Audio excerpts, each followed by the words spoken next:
Magandang araw po mga ka-recap and welcome back po sa ating channel. Ipagpatuloy na po natin ngayon ang kwento ni Disciple Pedro. Pinuntahan na nga ni Matthias ang Divine Honor High School. Nilaibat niya ang buong paaralan pero hindi niya nakita si Pedro kahit na puno ng bakas niya at kanyang impluwensya ang lugar na ito. Pero, hindi rin naman kailangan na siya mismo ang personal na maghanap kay Pedro dahil kapag ginawa niya ito, siguradong magtatago lang ulit si Pedro. Sa halip, maghahanap na lang siya ng mga bagay na kaduda-duda at susubukan na kontrolin ang mga ito ng paisa-isa. At ngayon ay napakagandang timing. Tiningnan ni Matthias ang field kung saan nagtipon-tipon ang mga estudyante. Tumayo siya at ngumiti, isang napaka-importanteng variable ang nakakuha ng kanyang atensyon. Kinagabihan sa bahay naman ni Ginoong Lee ay masaya siyang nagbubukas ng anyang soju. Matagal-tagal daw siyang hindi nakainom nito. Ngayon ay mag-enjoy siya dahil ang araw na ito ay napaka-espesyal. Napakanta siya habang binubuhos ang soju sa kanyang maliit na baso. Nagtrabaho daw siya ng mabuti sa nakaraang taon. Mas gagalingan pa niya sa darating na taon. Walang ano-ano'y biglang nakatanggap ng tawag si Ginoong Lee mula sa kanyang telepono. Sinagot niya kaagad ito at nagpakilala na siya ni Ginoong Lee, teacher sa Divine Honor High School. Sinabi ng tumawag na siya ay galing sa 00 Capital, mayroon daw silang espesyal na produkto para sa kanya. Nagpasalamat si Ginoong Lee dahil mukhang alam daw niya na kaarawan niya ngayon. Sinabi ng nasa telepono na tamang-tama ang timing. Magpapahiram daw sila ng pera sa kanya dahil kaarawan niya ngayon. Tamang-tama din umano saad ni Ginoong Lee. Kailangan daw niya ng pera ngayon. Maaari daw ba siyang umutang ng 1.5 billion won? Tila nagalit ang tumatawag kay Ginoong Lee. Sino naman daw ang magpapahiram ng ganoong pera sa isang pulubi na katulad niya? Isa daw ba siyang scammer? Binabaan niya ng telepono si Ginoong Lee. Nagpatuloy na lang sa pag-inom ng kanyang soju si Ginoong Lee. Sa isip ni Ginoong Lee, mukhang mabuti nga kung makaka-scam siya ng tao. Naisip niya ang kanyang problema. Malubha ang sakit ng kanyang asawa. Ang tanging paraan lang para magamot siya ay madala siya nito sa ospital sa labas ng bansa. Ang tinatayang gastusin ay aabot sa 1.5 billion won. Biglang nagkaroon ng lungkot sa mga mukha ni Ginoong Lee habang naiisip ang kanyang problema. Bigla naman na may nag-doorbell sa kanyang pinto. Nagtataka siya dahil wala naman siya umanong inaasahan na bisita. Napatawa siya. Akala niya ay kilala niya ang tumatawag. Paano daw nila naalala ang kanyang kaarawan? Palabas na daw siya. Pagbukas ng pinto ay agad nagbago ang reaksyon sa mukha ni Ginoong Lee. Sumalubong sa kanya ang misteryosong lalaki na nakamaskara. Walang iba kung hindi si Matthias. Bilang isang profesional sa trabaho at industriya nito, ay nagawa pa rin ni Ginoong Lee na maging kalmado at maglagay ng ngiti sa kanyang mukha. Tinanong niya kung sino daw siya at ano ang kanyang maitutulong. Alam niya na hindi daw siya mukhang isang salesman. Biglang sinabi ni Matthias sa kanya, na bago daw ang lahat, ay maaari daw ni Ginoong Lee o mas kilala bilang Oh Guangyu na pakalmayan ang kanyang kanang kamay sa kanyang likod. Sinabi ni Matthias na nandito daw siya para makipag-usap sa kanya. Pasensya na daw sa kanyang abala. Siya si Matthias, Matthias ng Glory. Biglang pinakita ni Matthias ang kanyang mukha. Maaari daw ba siyang pumasok pansamantala? Tanong niya kay Ginoong Lee. Walang nagawa si Ginoong Lee kung hindi ang mapangiti at papasukin si Matthias.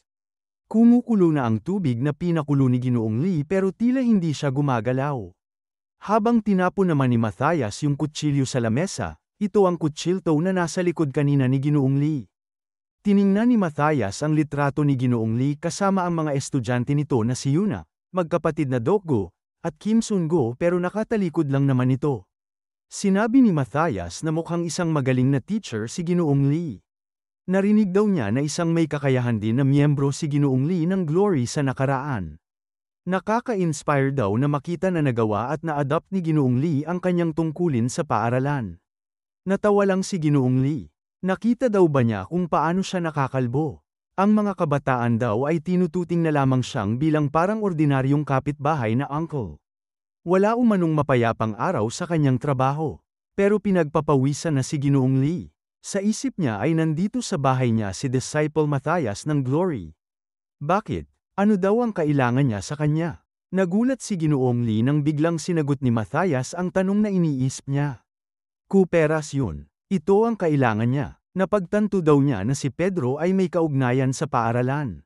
Kung matutulungan daw siya ni Ginoong Lee sa bagay na ito, ay magagawa niya ng payapa ang kanyang trabaho kasama ang mga estudyante kagaya ng normal niya na buhay.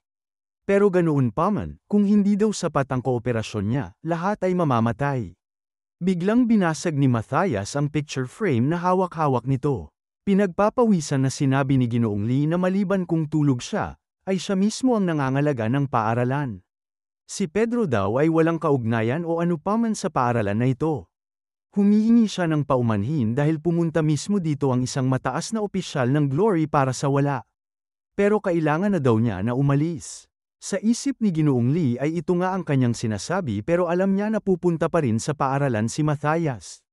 Nasa panganib ang estudyante. Isa lamang ang paraan para mailigtas niya ang mga estudyante at mapigilan ito. Kailangan na niyang umaksyon. Tahimik na kinuha ni Ginoong Lee ang isang patalim na nasa kanyang payong. Sa isip niya, ilang dekada niyang hinasa ang kanyang kakayahan sa patalim. Sa tingin niya ay may desente siyang hanse sa ganitong distansya. Siya is O Guangyo, dating B rank. Specialty niya ay ambush. Pero biglang sinabi ni Matthias sa kanya na kasalukuyan ay kontrolado niya umano si Ginoong Lee. Mas mabuti kung hindi daw ito gumawa ng kalokohan. Pekeng tumawa si Ginoong Lee at tinanong kung ano daw ang ibig niyang sabihin. Pero sa isip niya hindi na niya kailangan pang patagilan ito. Total ay nandirito na sila sa ganitong sitwasyon. Tatapusin niya ito sa isang atake lang. Napakabilis niyang sinugod si Matthias sa likod nito. Biglang sinabi ni Matthias, kanang binti. Biglang sumabog ang kanang binti ni Ginoong Lee na gawa sa prosthetics. Dahil sa pagsabog ay tumilapon si Ginoong Lee at nagkagulo-gulo ang loob ng bahay nito. Mga bomba, puno ng bomba ang katawan niya. Paano daw at kailan niya ito ginawa? Ang buhay ng mga estudyante, mabubuhay o mamamatay, ay nasa kanyang mga kamay na. Nasa sa kay Ginoong Lee na ito kung makikipagkooperasyon siya sa kanya. Makikipagtulungan daw ba siya? O tatanggihan niya ito? Walang magawa si Ginoong Lee kung hindi ang tingnan si Matthias. Sumunod na araw ay pumasok sa paaralan si Ginoong Lee. Parang normal pa rin ang takbo ng buhay niya. Binati siya ng ibang guro at bumati rin siya pabalik. Walang ano-ano biglang sinalubong siya ng magkapatid na Dokgo. Saan daw ang mas magandang wig? Nagkatuwaan ang magkapatid dahil alam nila na nagsuot ng wig si Ginoong Lee. Walang reaksyon o kung anuman na nagmula kay Ginoong Lee. Naalala niya ang pinag-usapan nila ni Matthias, ang pagbabanta nito sa buhay ng mga estudyante at ang maaari niyang gawin sa paaralan. Kailangan niyang sundin ang mga utos sa kanya ni Matthias. Dumiretso lang si Ginoong Lee at sinabi sa kanila na itigil na nila ang kalokohan at maghanda na para sa kanilang klase. Nagtaka naman ang magkapatid. Ano daw kaya ang problema ni Ginoong Lee? Hindi pa daw yata siya nakaalmusal. O mukhang hindi pa siya nakakapunta sa banyo para magbawas. Sa hindi naman kalayuan ay magkasama sa isang rooftop si Pedro, Kageo, at Thaddeus. Tinanaong ni Thaddeus kung ano ang problema. Wala daw sila dapat ipag-alala. Nandito si Kageo, at nandito rin siya, ang dakilang Thaddeus. Sinabi ni Kageo na tama, wala daw magagawa si Matthias na masama kapag magkasama sila. Agad naman ulit na sinabi ni Kageo na siya ang mas dakila sa kanila. Pero agad na sinabi ni Pedro sa kanila na umalis na silang dalawa sa paaralan ngayon din. Tila nagtaka ang dalawa sa sinabi ni Pedro. Bakit daw? Gusto din nilang labanan si Matthias sa ad ni Thaddeus. Sinabi ni Pedro na ngayon, si Matthias ay magiging may sospecha sa lahat na bagay at lahat na posibilidad na mag-uugnay kay Pedro. At bilang si Pedro na nauugnay sa paaralan na ito. Pero, si disciple Simon Kageo, at Thaddeus, na nilabanan ni Pedro ay nandito sa paaralan. Yan daw ay isang malaking ebidensya. Tiningnan nilang tatlo ang paaralan at ang mga estudyante. Napaisip si Thaddeus. Hindi daw siya naniniwala. Ang lugar na ito ay masyadong malayo sa kanyang kinagisnan at kinalakihan na lugar at kung saan siya pinanganak. Para gawin daw ni Matthias ang pagsira sa lugar na ito na kay ganda at payapa ay hindi maaari. Tinanong sila ni Pedro kung ano daw ang pagkatao ni Matthias.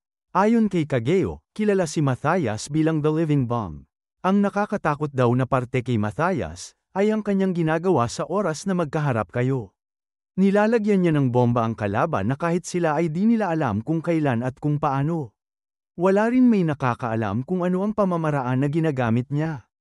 Pero sa kanyang gustong timing, nagagawa niyang pabagsakin ang kalaban sa pamamagitan ng pagbabasabog sa mga ito. Sinabi ni Pedro na nakakainis naman ang taong ito. Ano naman daw ang kanyang itsura at ano ang mga sinusuot nito? Madali lang daw ito saad ni Kageo. Hindi maaari na hindi daw siya makilala ni Pedro kung magkita man sila.